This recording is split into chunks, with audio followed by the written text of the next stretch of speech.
Right words and their prepositions అయితే ఈ words ఏంటవి దే మే బి వర్బ్స్ అవ్వచ్చు లేదా యాడ్జెక్టివ్స్ అవ్వచ్చు సో ఓకేనా రైట్ ఇప్పుడు చూద్దాం అరైవ్ అనే ప్రిపోజిషన్ వర్బ్ తర్వాత అరైవ్ అంటే ఏమిటి చేరుకొను మనం ఒక నిర్ణయానికి వచ్చామనుకోండి లేదా ఒక కన్క్లూజన్కి వచ్చాం ఒక కన్క్లూజన్కి వచ్చినప్పటికీ సపోజ్ ప్రోగ్రామ్ ఉంది ఆ ప్రోగ్రామ్ని ఎలా చేయాలి లేదా 8 o'clock స్టార్ట్ చేద్దామా 9కి స్టార్ట్ చేద్దామా 10కి స్టార్ట్ చేద్దామా లేదు చీఫ్ గెస్ట్ 1 o'clock వస్తారు 1 o'clockకి స్టార్ట్ చేద్దామా అని తర్జనా భర్జన మనం పడుతూ ఉన్నాం అనుకోండి అప్పుడు మన సార్ వచ్చి మీలో ఒకరు మన రుద్రా సార్ వచ్చి సార్ ప్రోగ్రామ్ అనేది ఏమైనా సరే మనం షార్ప్ 9 o'clock కల్లా మనం ప్రారంభిద్దాం అని అన్నాం సో ఒక డెసిషన్ సరే ఓకే ఎందుకంటే సమయం అవుతుంది కాబట్టి ఒక సమయానికి మనం ఒక కన్క్లూజన్కి వచ్చామనుకోండి అలాంటప్పుడు ఏంటి వాడాలి అరైవ్ తర్వాత at we arrived at the conclusion to start our programme at 9 o'clock అని అంటాం రైట్ అరైవ్ తర్వాత అట్ ఎప్పుడమ్మా ఒక నిర్ణయానికి వచ్చినట్లయితే మనము అట్ అనేది వాడతాం అరైవ్ ఒక ప్రాంతానికి చేరుకున్నాం ఒక దేశానికి కానీ ఒక నగరానికి కానీ చేరుకున్నాం అరైవ్ ఇన్ అని అంటాం బార్క్ అంటే ఏంటమ్మా కుక్కలు మొరుగుతాయి కదా దాన్ని ఏమంటాం బార్క్ అంటాం dogs BARC at the man ఆ వ్యక్తిని చూసి కుక్క అరుస్తూ ఉంది అని అంటారు ఓకే టీచర్స్ నెక్స్ట్ నా డ్రైవ్ ఇందాక మనం చెప్పుకున్నాం డ్రైవ్ అనేటటువంటి అంటే వేగము గూర్చి మనం తెలియజేసినట్లయితే ఎట్ అనే ప్రిపోజిషన్ మనము ఉపయోగిస్తాం ఓకేనా రైట్ ఓకేనమ్మా నెక్స్ట్ నా వేగము గూర్చి తెలియజేసినట్లయితే ఎట్ అనే ప్రిపోజిషన్ వాడతామని మనం ఇందాక నేర్చుకున్నాం so the boy the rider drive is a bike the boy drive his bike at 1 kilometers at the speed of 120 kilometers per kilometer so అబ్బాయి ఎంత వేగంతో గంటకి 120 కిలోమీటర్ల వేగంతో వెళ్తున్నాడు మరొకసారి the boy drives his bike the boy rides his bike the boy rides his bike at the speed of 120 kilometer per hour అని మనం అంటాం రైట్ నెక్స్ట్ నా ఫ్లై అనే వర్బ్ ఉందనుకోండి ఎట్ అనే ప్రిపోజిషన్ వాడతాం ఎప్పుడంట మనం ఎగిరినప్పుడు లేదా ఒక వ్యక్తిని దాడి చేస్తూ ఉన్నారు అప్పుడు ఎట్ అని అంటాం okay right the thief is flying at another man flying at him అని అంటాం అంటే ఏం చేస్తున్నా ఫ్లై ఎట్ అంటే సో అటాక్ చేయడనే ఫ్లై ఎట్ అని అంటాము టు అటాక్ నెక్స్ట్ నౌ సాధారణ మనం ఎగురుతున్నారు అనుకోండి అప్పుడు మనం into the birds are flying into the sky అని అంటారు okay the birds are flying into the sky అని అంటారు అలాగే ఒక వ్యక్తికి కోపం వచ్చింది అనుకోండి అప్పుడు కూడా is flying into his rage కోపంలో అతను ఎక్కువ అవుతుంది అని అంటారు అతను కోపం ఎక్కువ వస్తుంది అని అంటారు నెక్స్ట్ నా గ్రాస్ప్ తర్వాత ఎట్ గ్రాస్ప్ ఎట్ అని అంటాం ఓకే ద నెక్స్ట్ నౌ చాలా ఉన్నాయి అన్నిటినీ కూడా జస్ట్ నేను అలా చదువుతూ ఉంటాను మీరు చూడండి రైట్ టీచర్స్ నెక్స్ట్ నౌ ఏంటమ్మా గ్రీవ్ అంటే ఏంటి బాధపడడాన్ని గ్రీవ్ అంటాం గ్రీవ్ తర్వాత ఎట్ రావాలి jeer at we should not jeer at our juniors చూసి ఎప్పుడు కూడా మనము ఎగతాళి చేయకూడదు అమ్మా ఏమంటాం jeer at అని అంటారు లేదా దీన్ని mock at అని కూడా అంటాం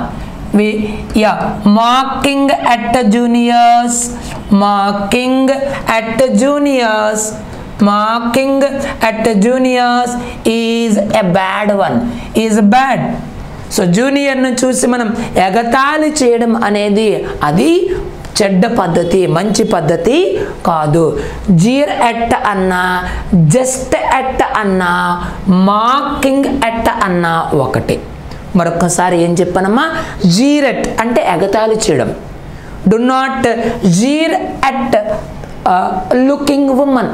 స్త్రీలు చూసి చాలామంది అపహేళన చేస్తుంటారు, ఎగతాళి చేస్తుంటారు. అది మంచి పద్ధతి కాదు. ప్రతి స్త్రీని మనం చూసినప్పుడు ఒక అమ్మని మనం చూసినట్టుగా, మన అక్కను మనం చూసినట్టుగా, మన చెల్లిని చూసినట్టుగా మనం భావించాలి. Right teachers? Okay right. ఏంటమ్మా జీరెట్ అని అంటారు. జీరెట్ అంటే ఎగతాళి చేయడం, జస్ట్ ఎట్ ఎగతాళి చేయడం. అలాగే mocking at, mock at, jeer at, jeer at, mock at, just at, laugh at. The person is laughing at me. నన్ను చూసి నవ్వుతూ ఉన్నాడు. The person laughs at me అంటాం. Laughs at, smiles at, look at teachers. All of you look at the board అంటాం. అంటే ఒకవైపు ఒక certain fixed point వైపు మనం చూడండి అని చెప్పినప్పుడు మనం ఏంటి వాడతాం? Look at. Look at the sun, సూర్యుని వైపు చూడు. Teacher look at the board, board వైపు చూడండి. Teacher look at the man, అతను చూడండి. Teacher look at the girl, ఆ అమ్మాయి వైపు చూడండి. టీచర్స్ లుక్ ఎట్ మీ, నా వైపు మీరు ఇప్పుడు చూడండి. Okay teachers right. Next now look for అంటే ఏంటమ్మా? వెదుకుడం. I'm looking for my bag, నా బ్యాగ్ కొరకు నేను ఏం చేస్తున్నా? వెతుకుతున్నా. అంటే అది పోయింది అది. నెక్స్ట్ నౌ లుక్ ఆఫ్టర్ చెప్పుకున్నాం, చాలా important. Parents look after their children. అమ్మ మీరు వింటే చాలా గుర్తుంటాయి. అదే టేక్ ఆఫ్టర్ డిస్కస్ చేసుకున్నాం. సో లుక్ ఆఫ్టర్ అంటే సంరక్షించుట. టేక్ ఆఫ్టర్ అంటే ఏంటమ్మా? టేక్ ఆఫ్టర్ అంటే ఏమిటి?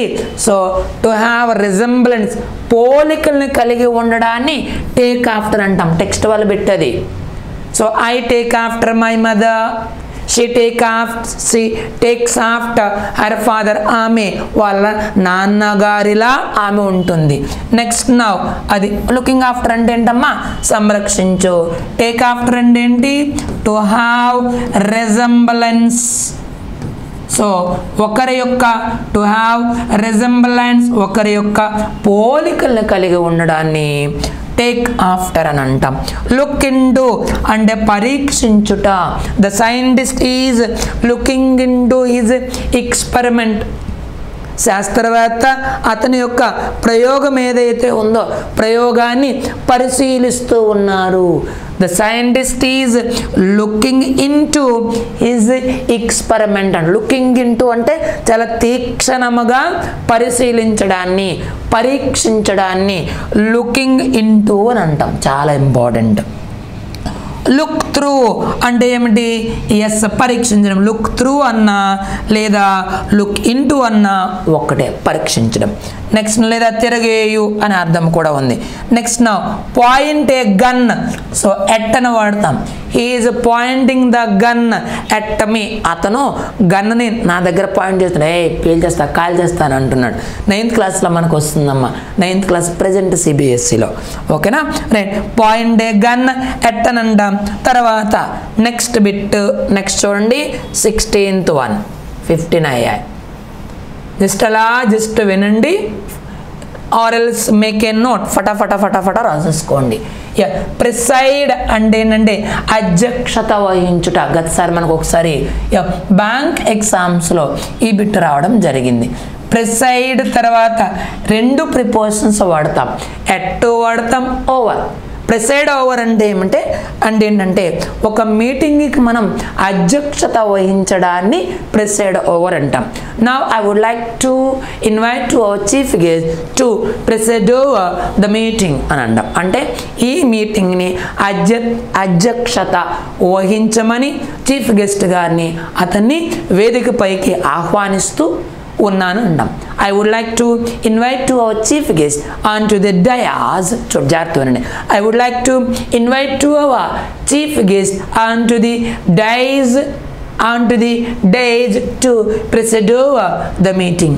ఈ మీటింగ్కి అధ్యక్షత వహించమని నేను చీఫ్ గెస్ట్ గారికి వేదిక పైనకి రమ్మని ప్రార్థన చేస్తున్నా. I would like to invite your chief guest on to the dais to preside over the meeting అంటాం. రైట్, ప్రెసైడ్ ఓవర్ అంటే ఏంటమ్మా? అధ్యక్షత వహించుట. ప్రెసైడ్ ఓవర్. రైట్, అలాగే ప్రెసైడ్ ఎట్ ఎప్పుడు వాడతాం? అది కూడా మీటింగే, ఇది కూడా మీటింగే. అయితే చిన్న తేడా ఏంటంట, చైర్మన్ అనే పదం ఉందనుకోండి, చైర్మన్గా ఈ మీటింగ్కి అధ్యక్షత వహించండి అన్నప్పుడు ప్రెసైడ్ ఎట్ అని అంట. లేదా ఆ మీటింగ్ హెడ్గా చైర్మన్ అయితే ప్రెసైడ్ ఎట్ అంటాం. మీటింగ్ హెడ్గా లేదా ఒక డైరెక్టర్గా లేదా ఒక ప్రెసిడెంట్గా ఉంటూ ఆ మీటింగ్కి అధ్యక్షత వహించడాన్ని మనం ప్రెసైడ్ ఓవర్ అని అంటారు. నెక్స్ట్ స్నాచ్డ్, ఇది తెలిసిందే. ఏంటమ్మా? So chain, the thief snatched at the చైన్ని లాక్కున్నాడు అని అంటారు. Next knock at, he is knocking at the door దగ్గర ఇలా తలుపు కొడుతున్నాడు. నాక్ అట్ అంటే ఇలా కొట్టడం. అలాగే good at, important word. Good at, aim at, bad at. గుర్తుపెట్టుకోండమ్మా, గుడ్ అట్టు, గుడ్డు అట్టు, బ్యాడు అట్టు. గుడ్ ఉంది, అది దాని ప్యాన్ పైన మనం బ్రేక్ చేసి వేస్తే ఏమవుతుంది? అట్టు అవుతుంది. గుడ్డు ప్యాన్ పైన బ్రేక్ చేసి వేస్తే ఏమవుతుంది? అట్టు అవుతుంది. అలా గుర్తుపెట్టుకోండి, గుడ్ అట్టు, బ్యాడ్ అట్టు. అదే మీరు సరిగా వెళ్ళదనుకోండి, అది మంచి అట్టు అవ్వదు, బ్యాడ్ అట్టు అవుతుంది. గుడ్ అట్టు, బ్యాడ్ అట్టు, గుడ్ అట్టు, బ్యాడ్ అట్టు, అలా గుర్తుపెట్టుకోండి. కానీ అలా చదవాలి, good at, bad at. Right, good at, bad at, aim at. ఒక బిట్ మీకు చెప్తా. Okay, I am good at, I am ఒక టీచర్స్. రైట్, ఐ ఆమ్ కొద్దిగా స్పేస్ విడిచిపెట్టిన ఒక 3 to 4 పేజెస్ విడిచిపెట్టేసి లాస్ట్లో ఎగ్జాంపుల్స్ రాసుకోండి. I am good dance music అని బిట్టడుగుతారు మనకి. అంటే నాకు మ్యూజిక్లో, సంగీతములో నాకు ప్రావీణ్యత ఉన్నది అని అర్థం. ఓకేనమ్మా? రైట్, కాబట్టి ఏ పదం ఉంది? గుడ్. ఏం చెప్పా? గుడ్ అట్టు, బ్యాడ్ అట్టు. గుర్తుపెట్టుకున్నాం. ఎలాగమ్మా? గుడ్ అట్టు, బ్యాడ్ అట్టు, గుడ్డు అట్టు, బ్యాడ్ అట్టు, అలా గుర్తుపెట్టుకోండి. Good at, I'm good at music, సంగీతంలో నాకు ప్రావీణ్యత ఉంది. ఐఎమ్ గుడ్ ఎట్ తెలుగు, నేను మాట్లాడతా. ఐఎమ్ గుడ్ ఎట్ మ్యాథమెటిక్స్లో నాకు మంచి ప్రావీణ్యత అనేది ఉంది. I'm good at mathematics. I'm good at dancing. I'm good at singing.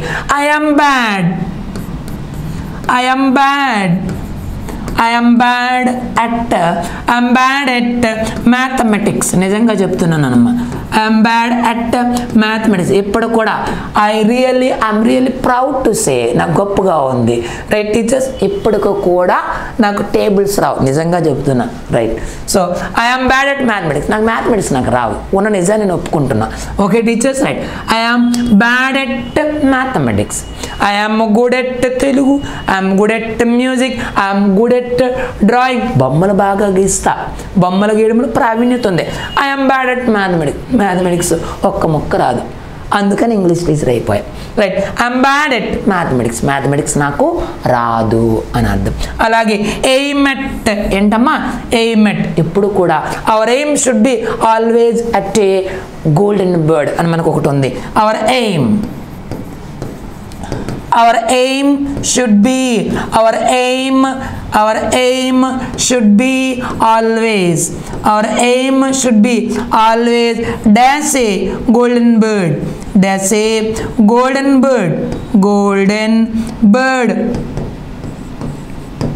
Aim at a golden bird. లక్ష్యం ఎప్పుడు కూడా చెట్టు పైన ఉండేటటువంటి బంగారు పక్షి పైనే మనకు ఉండాలి. ఏంటమ్మా? బంగారు పక్షి పైన ఉండాలి. సో ఎయిమ్ ఎట్ ఓకేనా రైట్ టీచర్స్ బంగారు చెట్టు పైన బంగారు పక్షి ఉంది ఆ బంగారు పక్షిని మనం గురి అంతా కూడా బంగారు పక్షి పైన గాని ఉన్నట్లయితే దాని కొరకు మనం ప్రయత్నించినట్లయితే నీ ప్రయత్నంలో లోపము కానీ లేకపోతే బంగారు పక్షి నీకు దొరుకుతుంది అట్లీస్ట్ మన బంగారు పక్షి దొరకలేదు ఆ పక్షి యొక్క రెక్కైనా దొరుకుతుంది పక్షి యొక్క రెక్క నీకు దొరకలే ఆ పక్షి యొక్క ఫెదర్ అయినా దొరుకుతుంది అది దొరకలే కానీ ఆ పక్షిలో ఒక పార్ట్ అయినా దొరుకుతుంది అది దొరకలే ఆ పక్షి నువ్వు కొట్ట అందులో చిన్న వెంట్రుకైనా దొరుకుద్ది అని అర్థం కాబట్టి hour aim should be always at a golden bird లక్ష్యం అనేది ఎప్పుడు కూడా బంగారపు పక్షి వైపు ఉండాలి సో ఉన్నతముగా ఇప్పుడు మనం ఆలోచించాలి ఎయిమ్ హై అని కూడా ఉంది మనకి because low aim is a crime aim high లో ఎయిమ్ ఈజ్ ఏ క్రైమ్ చిన్న చిన్న లక్ష్యాలని టీచర్స్ ఎప్పుడు కూడా పెట్టుకోవద్దు మీ బ్రదర్గా చెప్తున్నాను చిన్న చిన్న లక్ష్యాలని పెట్టుకోవద్దు రైట్ ఉన్నతముగా ఆలోచించండి ఉన్నత లక్ష్యాల్ని సాధించుకోండి ఎందుకమ్మా low aim is a crime aim high because low aim is a crime చిన్న చిన్న లక్ష్యాన్ని మనం ఏర్పరచుకోవడం అంట నేరం అంటది aim high because low aim is a crime dear teachers right next నా కాబట్టి ఎయిమ్ తర్వాత ఏంటి వాడతాం at aim at the golden bird our aim should be always at a golden bird next నా surprised at I am surprised at her behavior. ఆమె ఎలా చాలా వింతగా ప్రవర్తిస్తుంది ఆమె ప్రవర్తన చూసి నాకంతా ఆశ్చర్యము వేసింది ఇదేమిటి ఇది కూడా I'm surprised at its behaviour దీని యొక్క ప్రవర్తన చూస్తే కొన్నిసార్లు పని చేస్తుంది కొన్నిసార్లు పని చేయదు I'm surprised at its behaviour ట్రక్ అయింది I'm surprised at its behaviour so please don't mark at its behaviour okay please don't jeer at its behaviour please don't laugh at its behaviour right ఎలా prepositions daily కన్వర్జేషన్లో కానీ మనం నేర్చుకున్నది అన్వయించుకున్నట్లయితే application చేసి మనం మాట్లాడుతున్నట్లయితే సబ్జెక్టు పెరుగుతుంది వొకాబులరీ పెరుగుతుంది as we can enhance our self మరి మన పర్పస్ ఏంటి ఇప్పుడు ఎగ్జామ్ మనకు వస్తాయి అది మనం ఎగ్జామ్ సాధించాలి మన ప్రభుత్వ స్కూల్లో పాఠశాలలో ఉపాధ్యాయుడిగా మారాలి కాబట్టి ఏదైతే నేర్చుకున్నారో అప్లై చేయండి అప్లై చేసి మీ డైలీ లైఫ్లో వాటిని వాడుతూ ఉండండి ఓకేనా right so please don't laugh at me నన్ను చూసి నవ్వద్దు teachers I'm surprised at her behaviour వింతగా ప్రవర్తిస్తుంది చూస్తుంది ఆమె నవ్వుతుంది హీ అంటుంది కాబట్టి ఆమె ప్రవర్తన చూసి సస్పీషియస్గా ఆమె మన చుట్టూ తిరుగుతుంది ఎవరు మైట్ బి ఏ క్రిమినల్ చూడండి I am surprised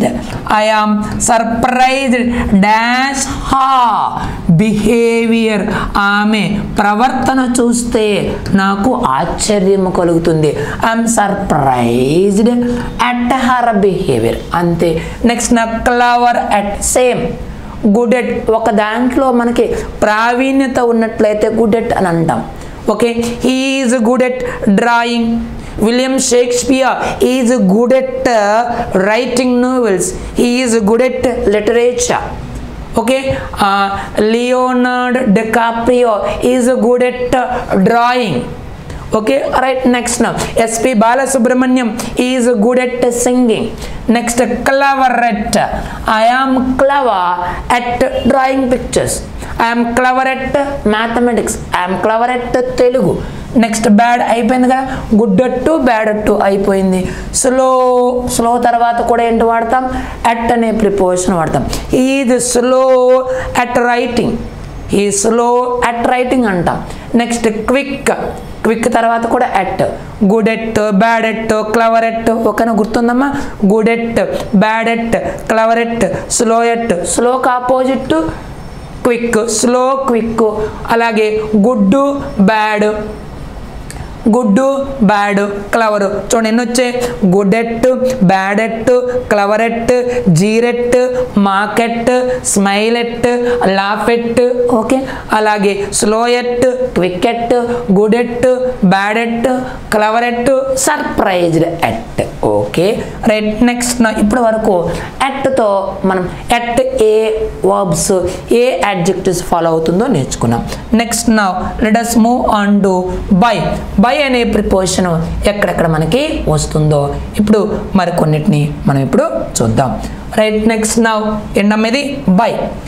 so right చూడండి కమ్. సో కమ్ బై అని అంటాం. ఎప్పుడంట కమ్ బై సంథింగ్ మనం ఆల్రెడీ నేర్చుకున్నాం. ప్రయాణ సాధనాల గురించి మనం చెప్పినప్పుడు బై వాడతాం. అయితే పర్టిక్యులర్ వాహనము ద్వారా వస్తే అప్పుడు on. I go to college on my bike. నా బైక్ పై నేను వెళ్తాను. పర్టికులర్ సాధారణ చెప్తున్నా. సాధారణంగా నేను బైక్లో వెళ్ళను, నా బైక్లో నేను వెళ్తాను. సాధారణ ఎప్పుడుకైనా ఎవరి బైక్లో వెళ్ళామనుకోండి అప్పుడు బై వాడతాం. బైక్లో వెళ్తే I go to college by bike అంటాం, by car, by bus, by train. లేదా పర్టికులర్ ప్రతిరోజు ఒక అతను బైక్లో వెళ్తున్నా. I go to college dash Rudras bike. Rudra వస్తున్నారు, అతను కూడా బైక్లో వెళ్తారు, అతను కూడా కాలేజీకి వెళ్తారు, నేను కూడా వెళ్తున్నా, అతను బైక్లో వెళ్తున్నా. పర్టికులర్గా చెప్పినప్పుడు అని అంటాం. ఓకేనా? జనరల్గా చెప్పినప్పుడు బై అంటాం. గుర్తుపెట్టుకోండి, చెప్పుకున్నాం ఆల్రెడీగా. నెక్స్ట్ నౌ కమ్ అక్రాస్ అని అంటాం. Come across somebody or something. వారి ముందు నుంచి ఫర్ ఎగ్జాంపుల్ మీరు మార్కెట్కి వెళ్ళారు. మార్కెట్లో అక్కడ సడన్గా అనుకోకుండా మీ స్నేహితుడిని కలిశారు అక్కడ. అప్పుడు ఏమంటాం? I came across my friend. అనుకోకుండా ఎవరినైనా సరే మనం కలిసినట్లయితే అప్పుడు మనం వాడాల్సినటువంటి ప్రిపోజిషన్ కమ్ తర్వాత అక్రాస్ అంటాం. ఇందాక నేర్చుకున్నాం మనం మార్నింగ్. కమ్ అక్రాస్ అంటే సార్ అడ్డముగా ఒక ప్రక్క నుండి ఇంకో ప్రక్కకి వెళ్తే అక్రాస్ అంటాం. ఇక్కడ అలా కాదమ్మా. సో ఆ పదము మరి ఆ వర్బ్ ఆ సెంటెన్స్ బట్టి పదం యొక్క మీనింగ్ అనేది మారిపోతూ ఉంటుంది. I came across my friend at the market yesterday అంటే సడన్గా అనుకోకుండా ఎవరినైనా సరే మనము తారసపడితే, అనుకోకుండా ఎవరినైనా సరే మనం కలిసామనుకోండి, ఎవరైనా మనకి తారసగానే పడినట్లయితే, ఎవరైనా ఎదురైనట్లయితే అప్పుడు మనం ఎస్ అక్రాస్ అంటాం. I came across my friend yesterday అని అంటాం. నెక్స్ట్ నౌ తర్వాత కమ్ ఆఫ్. కమ్ ఆఫ్ అని ఎప్పుడు వాడతాం? ఒక దేనైనా మనం బయట నుండి వచ్చామనుకోండి, ఒక దాని నుండి మనం బయటకు వస్తే కమ్ ఆఫ్ అంటాం. We came of a poor family. ఒక పువర్ ఫ్యామిలీ నుండి వచ్చాం. Okay yes Jawaharlal Nehru came of a rich family. ఒక ధనికుల యొక్క కుటుంబం నుండి అతను రావడం అనేది జరిగింది. ఓకే ఎస్ నౌ ఇంకా yes there are so many, ఇంకా అలా చెప్పుకుంటూ పోతాం. నెక్స్ట్ నా కమ్ తర్వాత టు చెప్పుకున్నాం. ఒక ప్రాంతానికి వచ్చినట్లయితే కమ్ టు అని అంటాం. వి కేమ్ టు బెంగళూరు మేము వచ్చాం. We came to Vijayawada, we came to Vizag, we came to Anantapur అంటాం. నెక్స్ట్ నా స్టాండ్ తర్వాత బై అనే ప్రిపోజిషన్ వాడతాం. ఎప్పుడంట? ఒకరి వైపు స్టాండ్ బై సంబడి అని అంటాం. ఐ స్టుడ్ బై హిమ్ అంటే అర్థం ఏంటంటే ఒకరికి మనం చేదోడు వాదోడుగా ఉన్నాం, అతనికి ఆపద సమయంలో మనం ఆదుకుంటూ ఉన్నాం. అప్పుడు మనం ఏంటి వాడతామంటే స్టాండ్ బై అని అంటాం. ఐ స్టుడ్ బై ఫ్రెండ్ అంటే మా స్నేహితుడు కష్టాల్లో ఉండేటప్పుడు అతనికి నేను ఆదుకున్నా. I stood by my friend ఎప్పుడు వాడుతూనే ఉన్నాను అని అర్థం. Right okay next now stand for. Stand తర్వాత ఇంకో ప్రిపోజిషన్ ఫర్. ఒకదాని కొరకు మనం నిలబడి ఉన్నాం అప్పుడు స్టాండ్ ఫర్ అంటాం. I'm standing for the justice. నేను న్యాయము కొరకు నిలబడి ఉన్నాను. రైట్ ఓకేనా. రైట్ నెక్స్ట్ నా ఫర్ అనే ప్రిపోజిషన్ మనం ఎప్పుడు వాడతాం? అకౌంట్ అనే వర్బ్ ఉంది. సో అకౌంట్ తర్వాత ఏంటి వాడతాం? ఫర్. మీరు సినిమా చూస్తుంటారు Mahesh Babu. Who is accountable for this అని అంటాడు అక్కడ. హూ ఈజ్ అకౌంటబుల్, ఆన్సరబుల్ తర్వాత ఫర్ రావాలి. అలాగే అకౌంట్ తర్వాత ఏం రావాలి? ఫర్ అనే ప్రిపోజిషన్ వస్తుంది. Answerable. Who is answerable for. For this problem, ఈ సమస్య వచ్చింది, దీనికి ఎవరు బాధ్యత వహిస్తారు, ఎవరు సమాధానం చెబుతారు? Right. Next now apologize for something wrong. ఇప్పుడు ఏదైనా ఒక తప్పు జరిగింది అనుకోండి, దానికి మనం క్షమాపణ చెప్పినప్పుడు ఏంటి వాడతాం? Apologize for. If I made any mistakes, నేను మరి అలవాట్లో లేదా స్పీడ్గా ఓవర్లుక్లో కొన్ని సందర్భాల్లో తప్పులు చెబుతున్నా మీరు కూడా నన్ను కరెక్ట్ చేస్తున్నారు. So okay, so if I made any wrong, I apologize for my mistakes. నేను చేసిన తప్పులకి నిజంగానే సో నేను క్షమాపణ కోరుకుంటున్నా.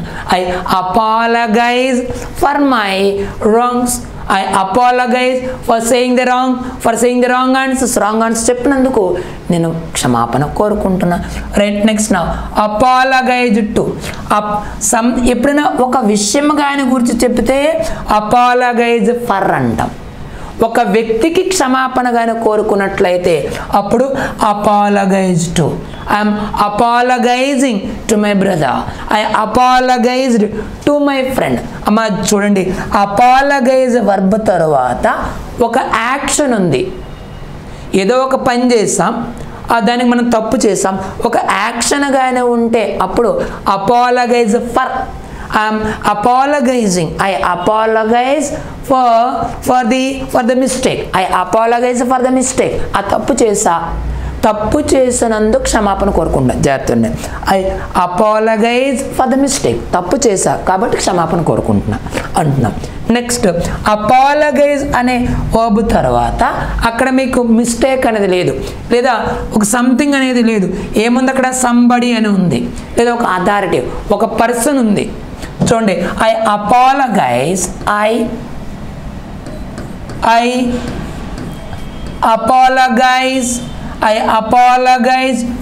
dash the teacher. I apologize dash the teacher. ఇప్పుడు ఏముందమ్మా? అపాలగైజ్ తర్వాత ఇక్కడ మనకి ఏంటి ఫాలో అయింది? ఒక పర్సన్ ఉంది అక్కడ. అపాలగైజ్ వర్బ్ తర్వాత పర్సన్ గానే ఉన్నట్లయితే టు అని అంటాం. I apologize to the teacher. టీచర్కి క్షమాపణలు కోరాను. నెక్స్ట్ ఇప్పుడు అక్కడ టీచర్ అనే పదము లేదు, మనకి ఎలా ఉంది?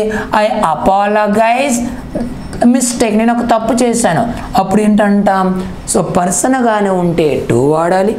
పర్సన్ కానీ లేనప్పుడు మనకి ఒక యాక్షన్ గురించి ఉందనుకోండి, అట్ సంథింగ్ అని ఉంటే అప్పుడు మనం ఫర్ అని వాడతాం. Right. Next now appeal. So appeal. Appeal అంటే ఏంటి? అభ్యర్థించడాన్ని అపీల్ అంటాం. Appeal for something. I have written a letter appealing for help. సహాయం కోరుతూ అభ్యర్థిస్తూ ఒక ఉత్తరాన్ని రాసుకున్నా. Appealed for. నెక్స్ట్ అలాగే అపీల్ తర్వాత టు అనేటటువంటి ప్రిపోజిషన్ వాడతాం. ఎప్పుడు అక్కడ ఒక పర్సన్ ఉందనుకోండి, ఫర్ ఎగ్జాంపుల్ మనకు ఒక బిట్ ఉంటుందమ్మా, ఏంటది చూద్దాం. Okay right. నెక్స్ట్ నా దిస్ అపీల్డ్. చూడండి, ఒక బిట్ రాస్తాను. ఇది మనకి 10th క్లాస్లో ఉన్నటువంటి బిట్ అమ్మ. ఏంటది? అపీల్ తర్వాత రెండు వాడతాం. అపీల్ ఫర్ ఎప్పుడు వాడతాం? సంథింగ్ గానే ఉంటే అపీల్ ఫర్ అంటారు. అదే అపీల్ వర్బ్ తర్వాత పర్సన్ గానే ఉంటే అపీల్ టు అని అంటాం. చూడండి, మీకు అక్కడ 10th క్లాస్ టెక్స్ట్ బుక్లో ఉంటుంది. దిస్ అపీల్డ్ డాష్ మీ. మీకు ఎక్కడంటే ఆ విట్ అండ్ హ్యూమర్ యూనిట్ 2లో మనకి లెసన్లో వస్తుంది. యూనిట్ 2లో ఎక్కడది? డియర్ డిపార్టెడ్ ఆ లెసన్లో వస్తుంది. ఎవరు? ఆమె పేరు henry slaughter. Amelia slaughter, henry slaughter యొక్క భార్య అమీలియా స్లాటర్ ఏం చేస్తుందంటే పైకి వాళ్ళ నాన్నగారు రూములోకి వెళ్ళి వాచ్ని దొంగతనం చేసి తీసుకొని వచ్చేస్తుంటుంది. అదేంటి నువ్వు వాచ్ని తీసుకొచ్చేస్తావు అని చెప్పి వాళ్ళు అడిగితే this always appeals to me అని అంటుంది. ఏమంటుంది ఆమె? This always appealed to me. ఇక్కడ అపీల్ అంటే ఫ్యాషినేట్స్ అని అర్థం. అబ్బా ఇది దీన్ని చూస్తే ఎప్పుడు కూడా నాకు ముచ్చటేస్తుంది, ఇది నాకు ఎప్పుడు కూడా నన్ను ఆకర్షిస్తుంది, దీన్ని చూస్తే నాకు ముచ్చటేస్తుంది, అబ్బా చాలా ఇది నన్ను ఆకర్షిస్తుంది అని మనం చెప్పినప్పుడు ఏం పదం వాడతాం? అపీల్. అది అర్థం. 10th క్లాస్ టెక్స్ట్ బుక్లో ఉంటుంది. This always appeals to me. So ఇక్కడ అపీల్ అనే ఇది 10th క్లాస్ బిట్టమ్మ. అపీల్ తర్వాత ఏం రావడం జరిగింది? ఇక్కడ చూడండి, పర్సన్ అంటే మనకి ఇప్పుడు ఏం అర్థమైంది? వర్బ్ తరువాత అక్కడ పర్సన్ గానే ఉంటే ఒక ప్రిపోజిషన్ వస్తుంది.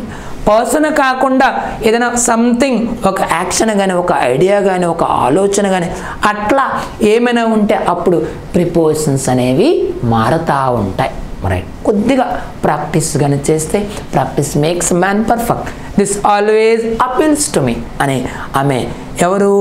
అమీలియా స్లేటర్ అనమాట అంటుంది. దీన్ని చూస్తే ఎప్పుడు కూడా నాకు చాలా ఆసక్తిగా ఉంటుంది, ముచ్చటేస్తుంది అని అంటుంది. This always appealed to me. Appealed తర్వాత ఏముంది అక్కడ? మీ, పర్సన్. మీ నాకు పర్సన్ కదా, సో టు రావాలి, గుర్తుపెట్టుకోండి.